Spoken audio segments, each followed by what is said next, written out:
Well, fighting the opioid epidemic is a constant battle, and no one knows that better than the men and women in uniform who respond daily. But as reporter Kristen O'Connor explains, not everyone on the front lines needs a badge. Hi, sweetheart. Hi, darling. Hi, precious. For Pat Jordan, cuddling isn't just an act of kindness. You just let him know it's going to be okay. It's a calling.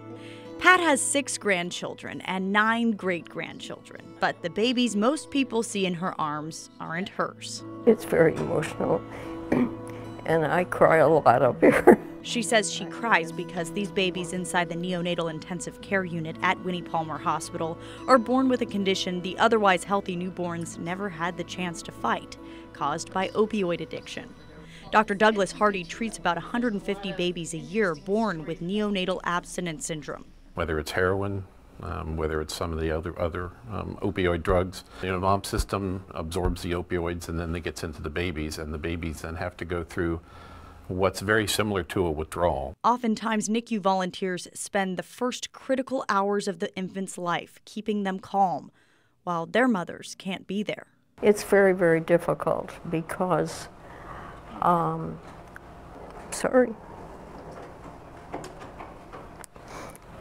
are very hard to take care of because they're extremely needy, and we just try to hold them tight and cuddle them and let them try to get over it.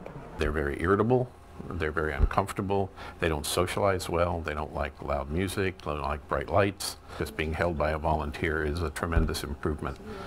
It keeps the babies calm. If we can keep the babies calm, then we don't have to use drugs. Jennifer Patterson has been working with families dealing with drug abuse for nearly 2 decades. We have a lot of newborns who are born addicted and have to go through those withdrawals. In some places, they may be occupying 40% of the NICU beds. But it's not just the babies that addiction has a devastating effect on. A lot of our parents have a lot of children. They may have 2 or 3, and the siblings could be older.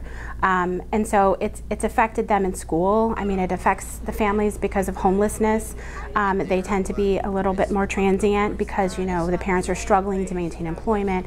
It's a ripple effect through the whole family. Children sometimes do have to be removed from their parents, and they do need a safe place to stay while the parents overcome their addiction. The most recent data from the U.S. Department of Health and Human Services show as the opioid crisis gets worse, more and more kids are being placed in foster care. Nationally, the numbers jumped 8% between 2012 and 2015. Generations United estimates more than 2.5 million children now live with relatives or family friends instead of their parents. Substance abuse was the reason for the removal of more than 32% of children in 2015, and experts say that number could be underestimating the problem, depending on how local officials fill out forms. While children are separated from their parents, case managers say they try to have the kids visit with their parents as much as possible. Make sure that, you know, they know that mom and dad are trying really hard and that mom and dad love them a lot. Patterson says the addiction cycle she sees is hard to break out of. And the worst case is when the cycle comes full circle. I do unfortunately see some of my children that were children once have become parents and also are struggling with the same issue. And best case, parents find employment, housing, and freedom from their addiction.